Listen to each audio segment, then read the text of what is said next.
oración, orando por el tiempo que vamos a tener también hoy en Holland. Eh, Tengo ciertas emociones también con eso. Pensar, siempre que pienso en un aniversario, a mí me hace sentir como, wow, Señor, tú lo haces. Tú lo haces. Cuando podemos decir gracias por el tiempo que hemos estado, porque todo esto es mucho trabajo. No importa qué tan grande o pequeña sea la iglesia, es mucho trabajo. Cuando las iglesias son grandes, el trabajo se reparte entre una, dos o tres personas. Mientras más pequeñas son, menos los que trabajan y el trabajo sigue siendo grande, aunque no lo parezca. Pero gracias al Señor porque se está predicando el Evangelio de Dios en momentos y tiempos tan decadentes como lo que estamos viviendo. Yo creo que estamos viviendo tiempo muy parecido a los finales del siglo XVIII, cuando la iglesia pensaron que que iba a desaparecer. De ahí salieron tantas invenciones de iglesias. Salen los testigos de Jehová, salen los adventistas, salen los mormones, todo prácticamente en ese tiempo. La gente estaba buscando en qué creo. Y eso es lo que tenemos hoy en día. Nosotros realmente damos gracias al Señor porque nos ha permitido trascender a través de la pandemia y todo lo que hemos tenido. Aquí hemos estado. Dios nos ha guardado en medio de todo. Y mis hermanos, Satanás no para. Satanás no frena. Somos nosotros los que tenemos que aprender a decirle que no a Satanás. Y aprender a vigilar y ver por dónde son los ataques. Por dónde vienen. Cuando tenemos eso claro, ya sabemos con qué trabajar y con qué luchar. Pero Satanás siempre ha sido experto en confundir. La primera criatura la volvió loca. Y por eso estamos como estamos. Vamos a orar, hermanos. Bendito Dios y Padre nuestro, gracias, Padre, por este tiempo. Una vez más, este maravilloso momento que nosotros escogemos para hablar de tu palabra, para dar a conocer cada parte de lo que tú, Señor, tienes escrito. Tú conoces, Señor, siempre la dependencia que necesitamos de ti para poder hacer las cosas bajo tu dirección y no bajo un esquema doctrinario que algunos ya han establecido y que solamente nos obligan a cumplirlo, pero no necesariamente es lo que tú quieres decir en tu palabra. Queremos analizar cada principio, cada enseñanza, y que nosotros podamos estar seguros, claro, de que esto es lo que tú nos has estado diciendo.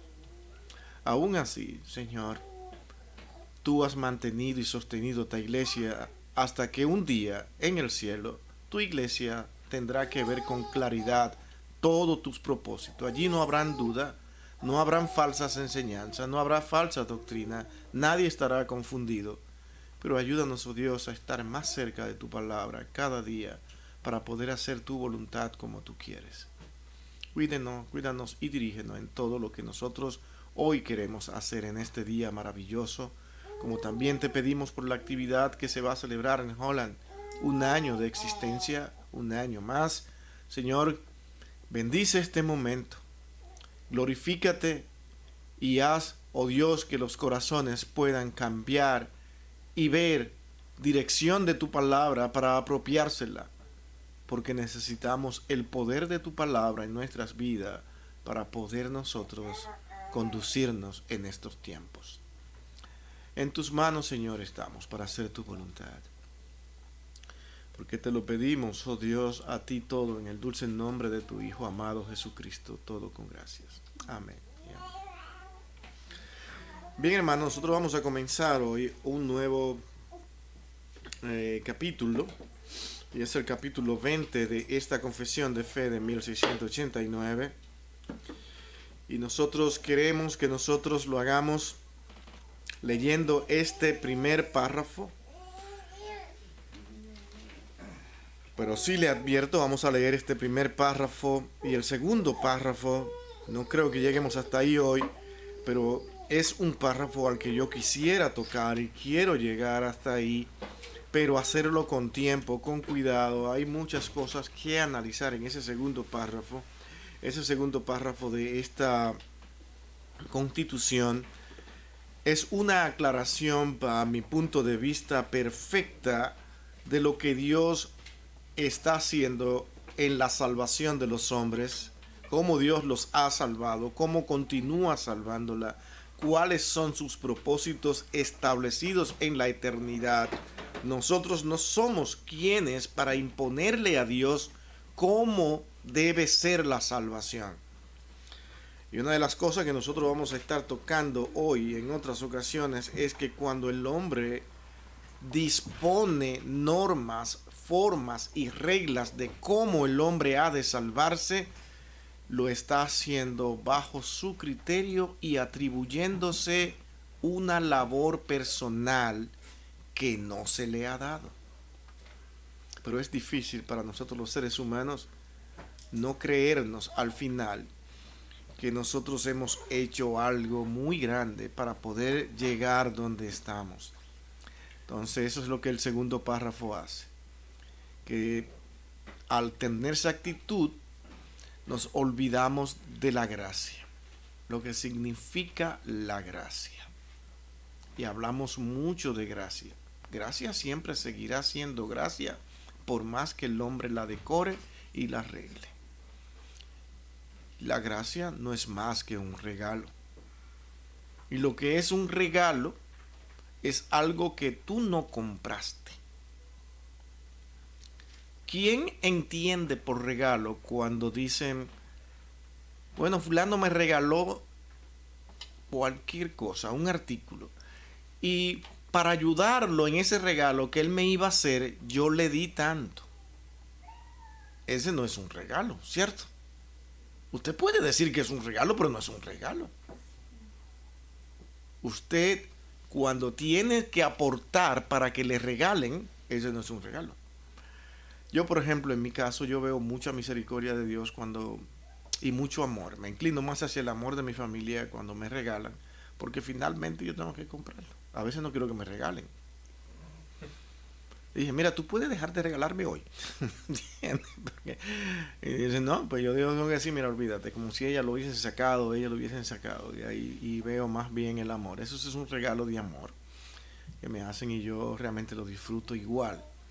Pero en el Señor es un regalo total, donde nosotros no tenemos que poner nada, y eso es lo que la Escritura nos enseña. ¿Alguien quiere leer por mí este párrafo número 1 de este capítulo 20?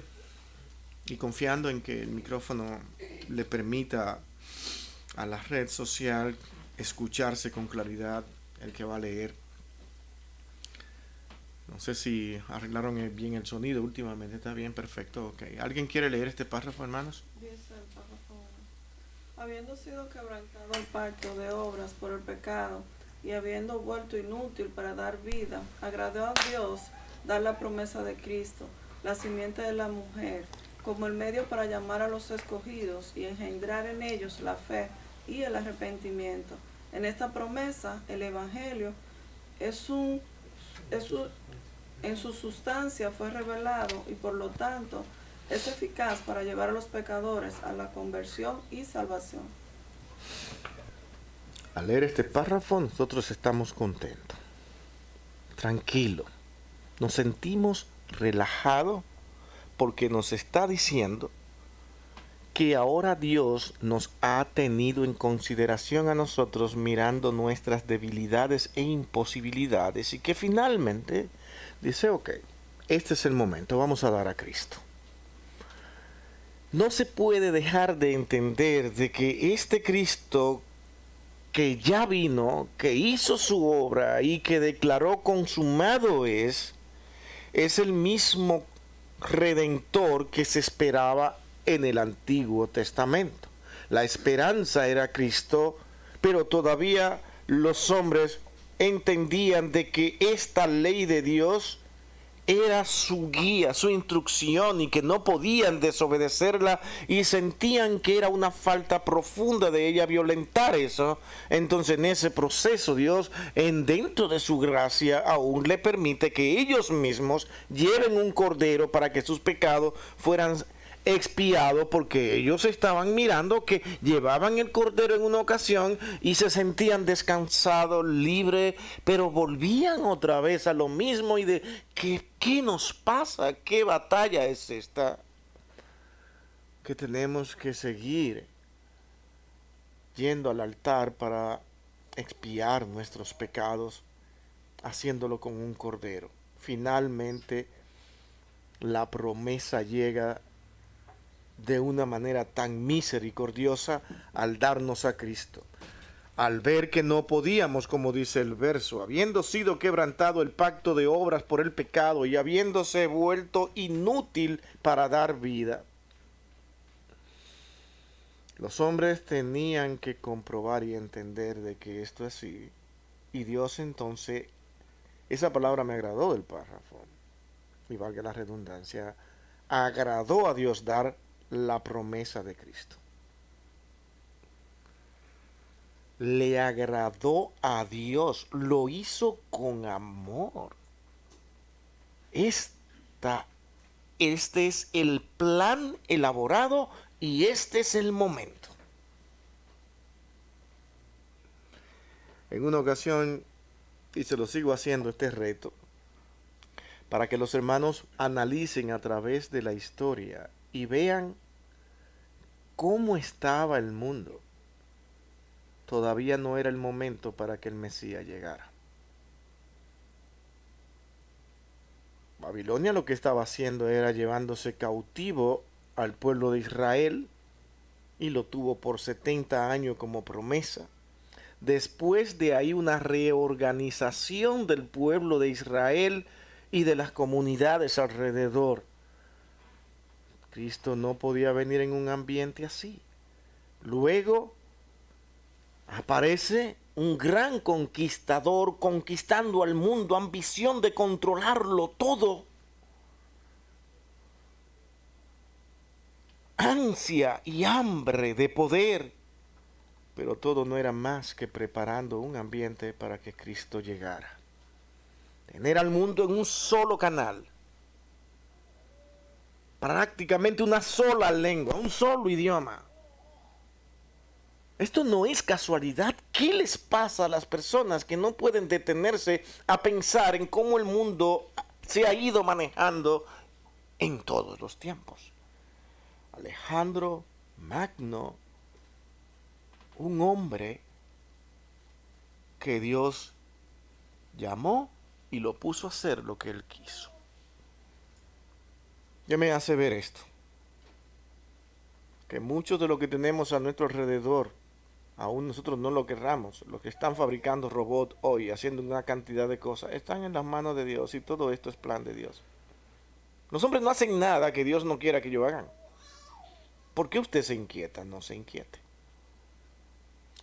Era una gran calamidad posiblemente para los judíos ver lo que estaba pasando en el mundo. No tenían el poder del trono de David ahora. Parecía que eso jamás iba a regresar y que todo iba a desaparecer, pero había un remanente ahí siempre, diciendo: aquí estamos para dar gloria a Dios. ¿Cierto o no? Así caminó el mundo. Hasta que todo se estabiliza, al parecer, cuando de repente, al caer este gran imperio de conquista, que yo digo, bueno, un imperio, no hubo ni tiempo para sentarse y ver la organización de un imperio, porque Alejandro Magno muere muy joven y se divide esto, lo que podría ser un imperio, disputa entre ellos mismos. Una parte para ti, otra parte para mí. Egipto queda controlado prácticamente por ellos, todo, y sube otro grupo, otra tribu, levantándose, controló poderosamente. Pero estabilizó con todo y todo lo que allí tuvo que ocurrir. cuando todo estaba para que se pudiera predicar con libertad en diferentes lugares, porque más personas podían entender al estar un mundo prácticamente manejado por una sola lengua y controlado por un imperio que Dios también le dio la fuerza, como fue el imperio romano. Cristo llega. Aparece Cristo. Y tuvo que decir, dad al César lo que es de César y a Dios lo que es de Dios. No hubo tiempo en ese momento para pensar en una persecución, sino hasta más tarde, que incluso la misma persecución increíblemente sirvió para que la iglesia se dispersara y siguiera predicando más el Evangelio. Todo en el tiempo de Dios. Este Mesías llega y es lo que nosotros tenemos en este pacto. El Señor dijo, es ahora donde voy a enviar al Cristo. Pero preparó Él todo el ambiente. El hombre no lo hizo. Si usted cree que no, estará pensando como piensan las personas sin esperanza, que siempre están temblando porque qué pasará en el futuro, ahora qué nos espera, qué va a suceder. Va a suceder lo que Dios quiere y tiene planificado. Nunca ha sido diferente. ¿Es cierto o no? El pueblo de Israel tuvo que ser castigado y llevado a Babilonia por su pecado para enseñarnos a nosotros de que Dios es justo y que la desobediencia nunca pasan por alto ante los ojos de Dios. Pero Dios estaba llevando a su cabo el plan de salvación para que esto sucediera como Él quiso y como Él quería. Ese es el Dios que tenemos nosotros. Que todo sabe lo que ha de suceder. Viene el Cristo en el momento preciso. Los romanos se habían encargado de hacer unas vías de conexión con otras ciudades más grandes que nunca se había visto esto. Carreteras a punto de que se tuvo que decir todos los caminos conducen a Roma. ¿Quién no ha escuchado eso? Ellos hicieron eso. Todas estas carreteras, están todas las vías para que yo me conecte. Libertad para viajar en el mar, porque ellos tenían una paz controlada. Esa era la facilidad para que ahora el Evangelio se expandiera como se expandió. Pero Cristo vino en el momento que Él tenía que venir. Sin embargo, mi punto aquí en todo esto, no quiero que ustedes lo pierdan, es que Dios estuvo salvando en el Antiguo Testamento a través de esta misma promesa. Cristo siempre fue el Redentor, siempre fue el Salvador, nada más que Él vino en el momento preciso para que ahora todas las generaciones pudieran ver de que Dios cumple su promesa. Si Cristo hubiese llegado en tiempo de Babilonia, no iba a ser posible expandirse. Ni siquiera en tiempo de David. David vivía de guerra en guerra. ¿Cierto o no? Salomón, el mejor prácticamente en sabiduría y conocimiento, se dividió. Había ansias de poder. Y después de ahí Israel continuó siendo una división total. Reyes buenos, reyes malos. No había manera de que el Señor llegara en ese momento. No había forma, pero el Señor es paciente. Me imagino que algunos de los que pensaban decían, ¿cuándo vendrá el Redentor? Si llega en estos momentos, no va a funcionar.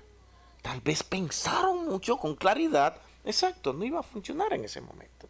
Pero Dios estaba fabricando el momento y el tiempo para enviar a su Hijo. Y esta era de la simiente de la mujer, tal como se prometió, como medio para llamar a los escogidos y engendrar en ellos la fe y el arrepentimiento. Noten este detalle, pero esto que me pregunta los dos párrafos, este y el segundo. Para engendrar en ellos. Eso tenemos que comprobarlo con algunos versos que vamos a leer aquí. Porque si esto se entiende bien, Lo que se está declarando aquí es que es Dios quien lo hace. Yo no me gano que Dios no tenga alternativa de decir, Él se ha ganado que yo lo regenere. Un aplauso, qué bien se ha comportado. No.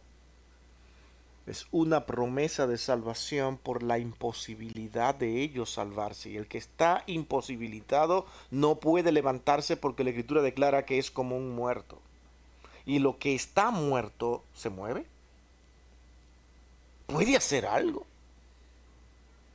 Ustedes quieren ver una ilustración que no fue simplemente por pasarlo para que las personas, para que Cristo recibiera admiración cuando le dijo a Lázaro, sal, Lázaro.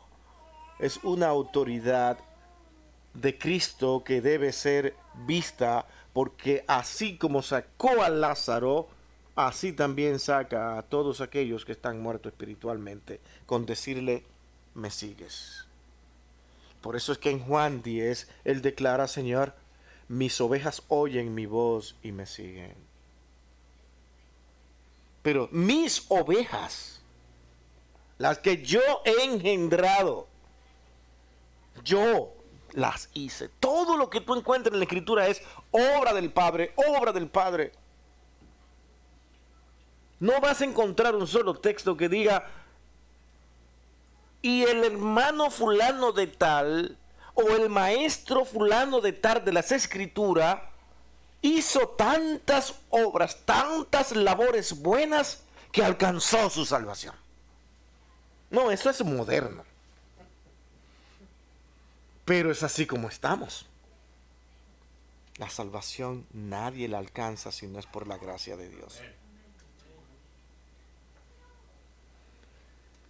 Y eso es una bendición, vivir con ese consuelo. Yo no sé cómo pueden vivir tan desconsolados cuando la Escritura todo lo que presenta es para traernos consuelo a nuestras vidas. ¿Tú sabes lo bueno que es entender de una vez y por todas de que dependemos de Dios? De que no dependo de mis fuerzas. Y que las fuerzas que tengo ahora es porque Dios me las da. Y me hace responsable, de manera que tú te ves en un momento dado haciendo cosas. Y tú dices, wow, pero que no, es que yo no sé ni cómo lo estoy haciendo, pero yo amanezco con deseo de cumplir esto. Porque Dios te está usando. Y tú lo ves que eres tú que te levantas, eres tú que te sacrificas, eres tú que sacas fuerza donde no hay. Pero es Dios quien te la da, porque tú podrías no tener ninguna fuerza. ¿Comprende? Tú podrías amanecer cojo, que no puedes caminar, pero Dios te dio tus dos piernas para que tú vayas y hagas lo que tienes que hacer. Para que cumpla con una responsabilidad que Dios de antemano ya la tiene preparada. Entonces al final, cuando tú eres responsable, que tú trabajas, que tú actúas, que tú haces cosas para el Señor, al final, ¿qué tú haces? Señor, gracias por el día de hoy. Gracias por todo lo que tú me has permitido hacer. Porque yo jamás podría hacer eso. Mi mente no lo hace ni lo quiere hacer, eso decía Pablo. Pero es Dios quien pone en ti ese querer y el hacer. Ustedes no ven cómo todo va conectándose con la Escritura, pero a los hombres le encanta separar cosas para darle mérito al hombre y al final no pueden conectar todo lo que la Escritura enseña. Y otra cosa, la Escritura es sumamente sencilla de entender, pero la terquedad de nosotros no nos permite verla con amplitud y claridad, y tenemos que entrar en una especie de teología profunda, complicada, para ponerle nombre incluso a las doctrinas y las enseñanzas que tenemos, nombres que finalmente terminan pareciendo filosofías del hombre. Pero ahí estamos, tenemos que ajustarnos para buscarle un sentido a lo que el hombre ha estado creyendo durante mucho tiempo y ir descartando doctrinas y enseñanzas de los hombres y decimos, wow, por estudiar la Escritura sí es difícil. No, nosotros la hemos hecho difícil. Nosotros, si ya no nos queda otra que tener que envolvernos en este mundo de tantas dificultades para poder entender una enseñanza básica y sencilla y fácil de comprender.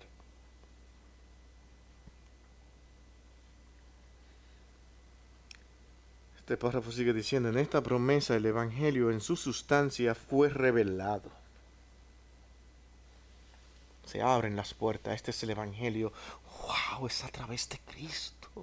Él es el Mesías, o como clamó aquel centurión en la cruz, al pie de la cruz, cuando dijo, verdaderamente este era el Hijo de Dios.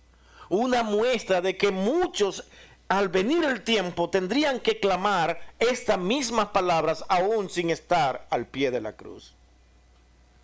¿Cómo lo harían? Por las vidas cambiadas y transformadas, personas que jamás nosotros pensamos que podrían tener actitudes diferentes, Dios lo hizo. Dios es quien nos transforma, hermanos. No cuente con usted para ser transformado. A todo el que yo veo con una aspiración terrible de ser santo y más puro termina envanecido. Termina envaneciéndose y descalificando a los demás y haciendo comparación consigo mismo. Sencillo. Dios revela y da a conocer su evangelio y por tanto es eficaz para llevar a los pecadores a la conversión y la salvación. ¿Pero qué cosa? Es el evangelio de Cristo. Por más que usted profundice y haga lo que tenga que hacer, nunca se olvide de dentro de todas esas profundidades que muchas veces adornan su discurso, no se olvide de traer lo más básico, la verdad del evangelio, porque es lo único que va a producir cambio. La elegancia de sus sermones, el pronunciar nombres conocidos y famosos que han hecho grandes obras en el pasado y han explicado enseñanza de una manera magistral, no es lo que va a salvar a la persona. Es cuando usted diga, Cristo vino y Él es el Salvador de tu vida, porque fuera de Él no hay salvación. Hay momentos en que eso es lo único que el hombre necesita escuchar. Porque Dios dice, es con eso que yo voy a salvar. ¿Qué dice en Corintios? Y hace la comparación de los hombres que llamaban en primera carta a los Corintios. Dice que para los hombres todo esto que estamos diciendo es una locura. Dice, perfecto, dice Pablo, genial que lo consideren así. ¿Y qué les responde? Pero déjenme decirle algo para que ustedes no se me achicopalen, ¿no? Para que no se me sientan mal. Es que los hombres van a ser salvados por la locura de la predicación. Dice, ¿lo llaman locura? Bueno, pues por esta locura es que van a ser salvos. No hay otra forma. Por eso es que Pablo se atreve a decir con toda firmeza, dice, si alguien enseña algo diferente a este evangelio, que sea anatema. Ese es el peligro de saber qué es lo que estamos realmente enseñando. Ahora leamos algunos versos para nosotros confirmar todo lo que estamos leyendo. Y conocemos a Génesis 3:15, esa es la promesa. Ese es un verso muy conocido. No vamos a leer ese, ya ustedes lo conocen. Pero vamos a ir entonces a comparar ese verso con Efesios 2:12. ¿Quién quiere leer ese verso? Acuérdense, Génesis 3:15 es la promesa de un redentor hecho a Adán y Eva después del momento mismo de haber pecado. Entonces, ahora, ¿qué sucede? ¿Cómo explica Pablo eso? ¿Qué Pablo hace para llevarnos otra vez a ese verso y decirnos qué es lo que ha estado sucediendo? Efesios 2:12. ¿Quién lo puede leer? En aquel tiempo estabais sin Cristo, alejados de la ciudadanía de Israel y ajenos a los pactos de la promesa, sin esperanza y sin Dios en el mundo. ¿Le está hablando a quién? A los gentiles. Y está hablando de una realidad. Ustedes no conocen esto de la promesa. Mi hermano, nosotros tenemos parte de la escritura, pero yo siempre pienso que lo que tenemos en nuestras manos fue parte de un discurso mucho más largo. Y de enseñanzas que venían ahí detrás ya. Y casi lo que tenemos aquí no es más que un recordatorio de lo que antes ya habíamos hablado. Y en este trabajo de Pablo con los gentiles, donde predicaba una y otra vez acerca de Cristo y de la promesa, ahora se siente con la libertad de decirle, ustedes no eran parte de esta promesa, pero ellos conocían de qué promesa le estaba hablando. Por las predicaciones constantes de Pablo acerca de cómo Dios salva. Ustedes no eran parte de esto, ahora lo son. ¿Por qué? porque la promesa no fue solamente para un grupo étnico, sino para la humanidad, los hombres que Dios en su gracia ha escogido salvar, porque la salvación es para todo el mundo. Y algo que los hombres no entienden es que Jerusalén se llama Jerusalén y Judá se llama Judá, y eso forman el pueblo de Jerusalén. Cuando se habla de Israel, se habla del pueblo de Dios escogido, y ese es su pueblo.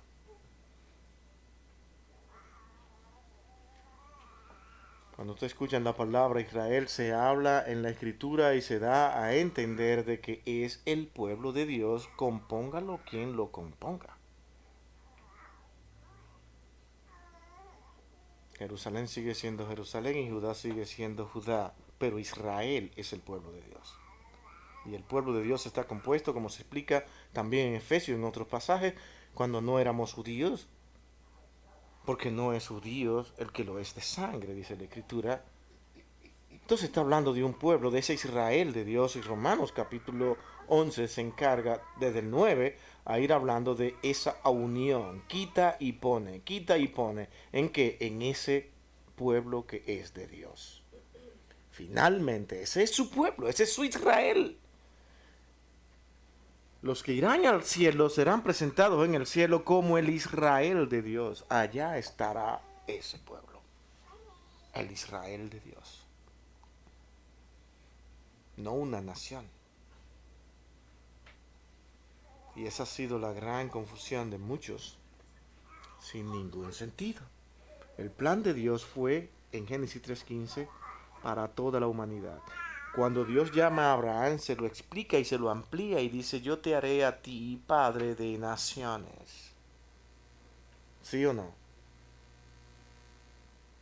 Abraham tenía que vivir con eso en su mente. Él no se imaginaba la magnitud de esta promesa, pero confiaba en el Señor de que aunque él no la viera, eso sería así.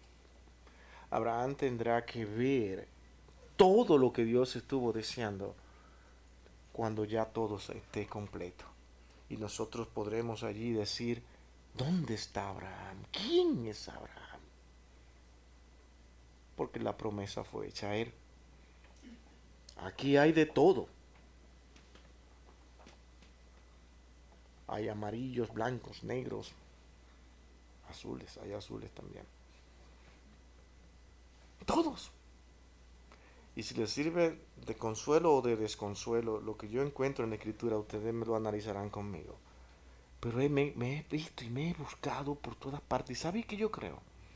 Que nosotros vamos a tener este mismo cuerpo. Así que usted tiene esperanza de que lo cambien, de que usted va a tener un cuerpo soñado como usted ha querido aquí. No, ese es su mismo cuerpo que usted va a tener. Transformado. ¿Cómo Dios lo va a transformar? No sé, pero vamos a tener nuestros cuerpos aquí están. Mírenme aquí. ¿Por qué conocieron a Elías? Este es Elías, este es Moisés. ¿Se acuerdan de aquella transfiguración? Tenían rostros, tenían parecidos, eran ellos, pero resplandecientes, sin pecado, sin mancha. Usted no se va a avergonzar de su cuerpo como tal vez ahora se avergüenza. ¿No? Será glorioso. Será magnífico.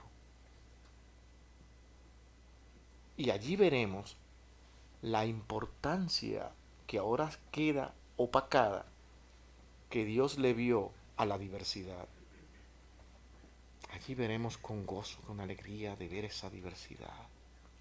Los hombres aquí nos discriminamos uno al otro y si somos de aquella raza, si somos de aquel país, si somos de este color, hacemos diferencias a como nos parece porque vivimos detrás de una batalla constante de ser superiores al otro. Y eso es lo triste. Gálatas 4:4 nos sigue ayudando a entender todo lo que hemos leído en este párrafo. Gálatas 4:4 que nos dice.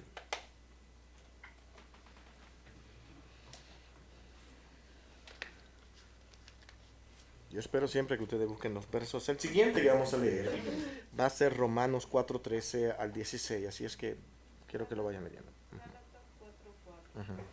Pero cuando vino el cumplimiento del tiempo, Dios envió a su Hijo, nacido de mujer y nacido bajo la ley. ¿Sí ven lo que estábamos diciendo al principio? Es que Dios vino cuando Él quiso que llegara. Y ese cumplimiento del tiempo, eso es lo que está diciendo. Cuando vino el cumplimiento del tiempo, en el horario de Dios, hay un horario que Dios tiene, que no es el suyo. El de nosotros es más rápido, es vamos, a lo que tú vas a hacer, hazlo ya. Y el Señor dice, no, no es el tiempo. El Señor mismo se encargó de enseñarnos, incluso a nosotros, cuando decía una y otra vez, aún no ha llegado mi hora. Mi hora, no la tuya. ¿Sí se entiende? Es como una manera de llevarnos a entender de que tú no puedes condicionar a Dios. De decir, viene el Señor en tal tiempo. ¿Cuántas fechas no se han puesto? Una modalidad que gracias a Dios hace mucho tiempo, un buen tiempo, con unos pocos años, que ya no encontramos que la están haciendo. Han sido tantos los fracasos que han ido descartando ya esto. Nos están dejando descansar un poco. Pero teníamos tiempo que eso era una fecha tras otra, cálculos y cálculos.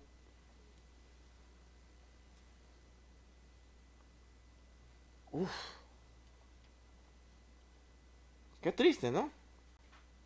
Pero no es lo que dice la palabra de Dios. Él vendrá. ¿Cómo? Cuando nadie lo espera. Y pone un ejemplo fantástico.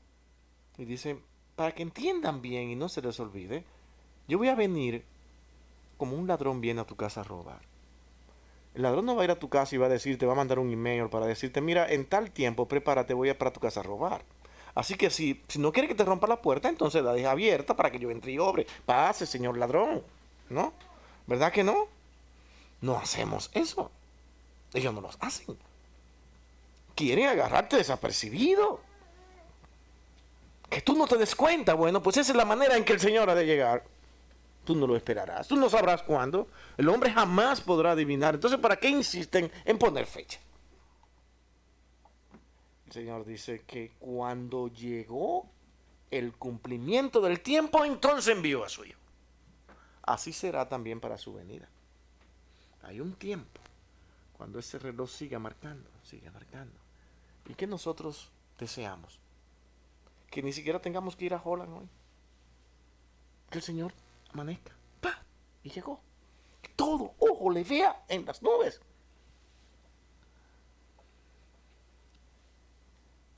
Como algunos, me acuerdo en mi tiempo, se cuenta, bueno, fue una realidad, de alguien que dijo, bueno, el Señor puede venir en cualquier momento. Dice, sí, mi hermano, yo anhelo la venida del Señor, pero que venga después que yo me case.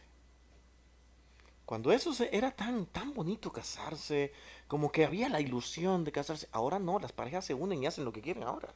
Y no hay que casarse ni nada. No hay ninguna ilusión. No creo que ese joven quería decir, bueno, sí, Señor, que en su misericordia y en su gracia permita que yo me case. Y entonces sí, que venga. Ponerle condición a Dios, cuando lo que tendremos en el cielo es mucho mejor. Y todo por escuchar que la palabra dice que allí no habrá casamiento, ni se darán en casamiento. Y dice, ¿y yo voy a ir así? Sin saber nada. Sin haber conocido a Linda, como dicen algunos. No voy a ir, ¿no? Eso es una preocupación. ¿Qué cosa? La mente humana está aquí todavía. Todavía no entendemos todo lo que Dios en verdad está diciendo que pasará allí. Es que no tendremos nada de esas necesidades. No será un problema para nosotros. Pero eso es difícil de entender. Romanos, capítulo 4, 13 y 16, con eso terminamos. Y Gálatas 13, 15 al 22, esos dos versos, y quiero que leerlo prácticamente juntos los dos, porque ambos tienen conexión. Romanos 4, 13 al 16, y Romanos 4, 13 al 16. Porque no por la ley fue dada a Abraham o a su descendencia la promesa de que sería heredero del mundo, sino por la justicia de la fe. Porque si los que son de la ley son los herederos vana resulta la fe y anulada la promesa, pues la ley produce ira, pero donde no hay ley tampoco hay transgresión.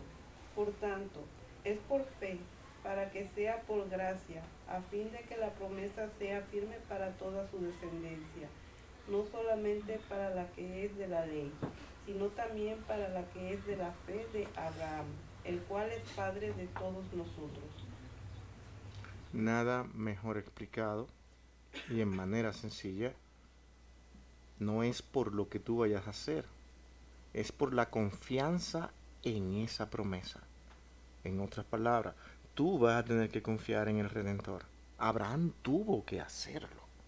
Y sin tener todas las declaraciones de lo que Dios era dentro de su santidad y pureza, eso vino más tarde. Los que estaban en la ley podían decirse, nosotros tenemos el conocimiento. Así es que pobre Abraham. Nosotros sí estamos claros. Dice, no.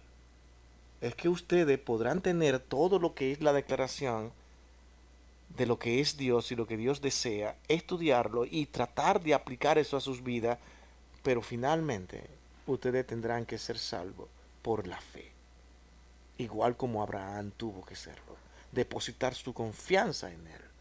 Esa es la parte más complicada para una persona que quiere que todo tú se lo explique de manera abierta y clara. No, no lo vas a tener. El asunto es que todo lo que tenemos en este mundo, tú no lo puedes explicar. Todo tiene que ser aceptado por fe. Todo lo que tiene que ver con origen. Y el origen de nuestra fe, de nuestra salvación, tiene que estar sujeto a la fe porque hay muchas preguntas. ¿O no tenemos preguntas? Hay cosas que tú nunca le encontrarás una explicación. Tendrás que terminar diciendo, Señor, solamente confío en que lo que tú me dices es cierto. Mientras el hombre no entienda eso y ver al mismo tiempo lo que Dios ha estado haciendo, transformando, cambiando, sosteniendo este mundo, que cuando el hombre se dé cuenta y se siente en la silla de su casa, en el sofá, a beberse un café y pensar tranquilo de que el hombre nunca ha resuelto nada en este mundo, entonces comenzará a ver el mundo con sentido. El hombre lo único que ha hecho ha sido destruir. Destruir, pero no ve cómo están avanzando estas ciudades con grandes tecnologías. ¿Sí? Está mejorando el mundo con los avances de la tecnología. Parece que estamos más cómodos, pero cada vez más divididos y más separados. Y todo comienza a derrumbarse de un momento a otro y hay que transformar. No se fijan que siempre tienen que estar cambiando una cosa por otra. Porque esto no funcionó. Lo que funcionó en el pasado ahora no funciona ahora. El hombre está loco. Pero Dios es estable. Sus planes van a tener que seguir funcionando como Él quiere. Y van a caer en el lugar que Él quiere y como Él quiere y cuando quiere. Gálatas, y con esto sí. Gálatas 3:15 al 22. Ese verso. Gálatas 3:15. Hermanos, hablo en términos humanos. Un pacto, aunque sea de hombre, una vez rectificado, nadie lo invalida ni le añade. Hasta el 22. Ahora bien, a Abraham fueron hechas las promesas y a su simiente. No dice a las simientes como si hablarse de mucho, sino como de uno, y a tu simiente, la cual es Cristo. Esto pues, digo, el pacto previamente, gracias, rectificado por Dios para Cristo. La ley que vino 430 años después no abroga para enviar la promesa. Porque si la herencia es por la ley, ya no es por la promesa, pero Dios la concedió a Abraham mediante la promesa. Entonces, ¿qué sirve la ley? Fue añadida a causa de las transgresiones, hasta que viniese la simiente a quien fue hecho la promesa y fue ordenada por medio de ángeles en medio de un mediador, y el mediador no lo es de uno solo, pero Dios es uno. Luego la ley es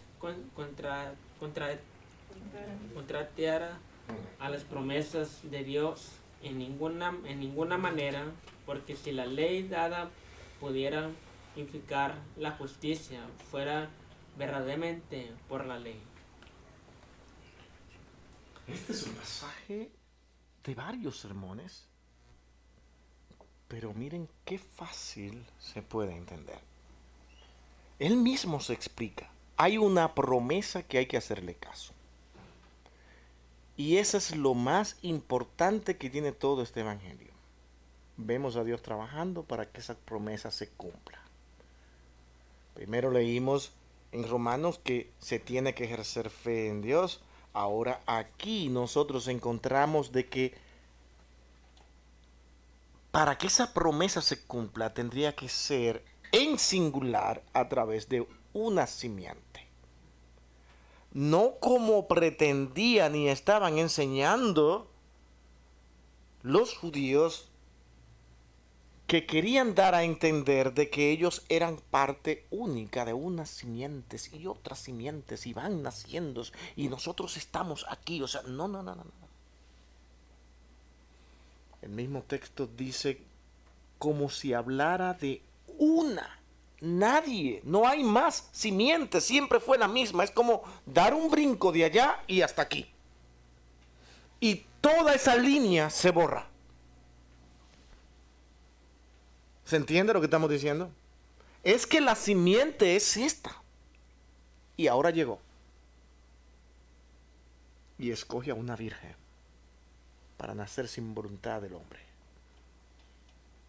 Y nace y aparece, y es esa la simiente en la cual somos salvos. ¿De quién está hablando? Pablo, ¿qué quiere hacer con esto? ¿Llevarnos a quién? Es llevarnos a Cristo. Él es la simiente. Miren a Cristo, que es una salvación para todo aquel que cree, para todo aquel que viene a Él. No está hablando de varias simientes para que entonces llegara ahora ya aquí medio cansado y medio agotado, como por fin llegué a través después de tantas generaciones. Aquí llegué. No. Es una sola simiente. Es la única. La misma promesa que se le dio a Abraham es esa simiente que ahora llega por voluntad de Dios directamente del cielo. No hay varias simientes, sino una sola. Y esa es Cristo. Pablo dice, como si hablara de muchas. Imagino que eso fue un problema para los judíos. Nosotros somos hijos de vuestro padre Abraham. Cuidado con eso, analiza mi línea. Cosa que Mateo hace para dar a entender de que si tú lo tomas así de esa manera, Jesús viene de por ahí. Pero eso no es lo importante que había que entender. Es que esa simiente no nació de los hombres ni vino por generaciones y generaciones, sino que vino directamente de Dios. ¿Se entiende cuál es el punto aquí? Es que vino directamente de Dios. Él la trajo porque la simiente es la misma promesa que Él hizo, que vendría de Él, no de los hombres. Ni pasaría por todo este caminar. Y con eso al mismo tiempo está diciendo, es que ustedes como nación solamente fueron un plan de Dios elaborado. ¿Para qué? Para ganar a muchos. Pero ustedes no lo hicieron. Observen, yo lo puse en medio de las naciones. ¿Lo hicieron? No, ¿verdad que no? ¿Verdad que no hicieron nada? Israel estaba en medio de las naciones y sin embargo se concentraron ahí. Dios tuvo que esparcirlo. Es más, en tiempos de Cristo, si no ocurren las persecuciones, hubiesen quedado ahí todavía. Pero les enseñó el Evangelio a través de Pablo, lo conocieron a través de los apóstoles y lo esparció. ¿Qué le trajo? Una persecución. A correr para todos los lados, donde llegaban a evangelizar. Eso es Dios. Eso es Dios. Que sabe trabajar y sabe hacer las cosas. Y finalmente ese pueblo de Dios, ese Israel de Dios, será salvo. Dice en Romanos capítulo 11. Será salvo porque vendrá de Sión el libertador.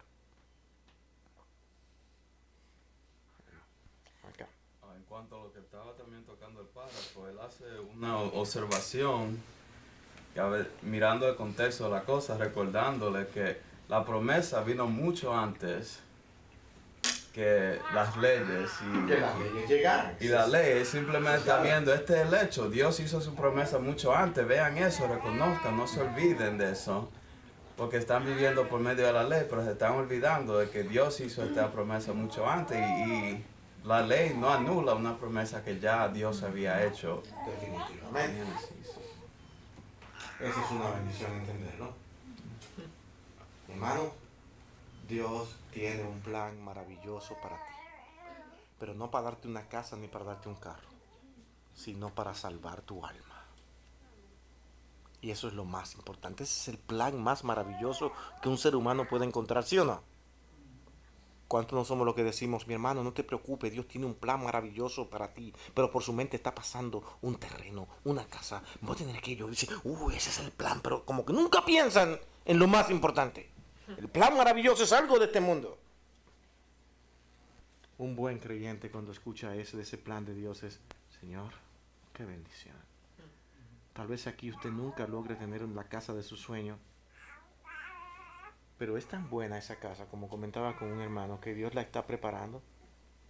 Lo que Dios tiene, el lugar donde tiene allá, inmediatamente ponemos nosotros y comenzamos a pensar como aquí, dice, es que lo que yo me he ganado es una mansión. Bueno, pues vamos a componer una canción que diga mansión gloriosa. Siempre estamos pensando en ganarnos cosas y mansión gloriosa. ¿Por qué no puede ser casita gloriosa? ¿Verdad que no? No, mansión. Cuidado con eso. No, casita gloriosa. Lo que Dios me dé, pequeño como sea, va a ser maravilloso. Y vamos a estar felices donde quiera que estemos. Porque ya no existirá el pecado. Amén. Lo que Dios hace siempre será bien hecho. Y eso es nuestro gran consuelo. Y lo está haciendo. Y lo hace en esta tierra. Lo que pasa es que usted no quiere verlo. Ese es el problema. Vamos a orar. Bendito Dios y Padre nuestro, gracias Señor. Gracias inmensa por este tiempo que nos has dado para hablar de tu palabra y de cosas tan gloriosas y maravillosas como estas. Que seas tú, Señor, quien permita que nuestros corazones puedan estar concentrados en ti en todo lo que resta de este día. Porque te lo pedimos, oh Dios, en el dulce nombre de tu Hijo amado Jesucristo, todo con gracias. Amén y amén. Dios nos bendiga, hermanos.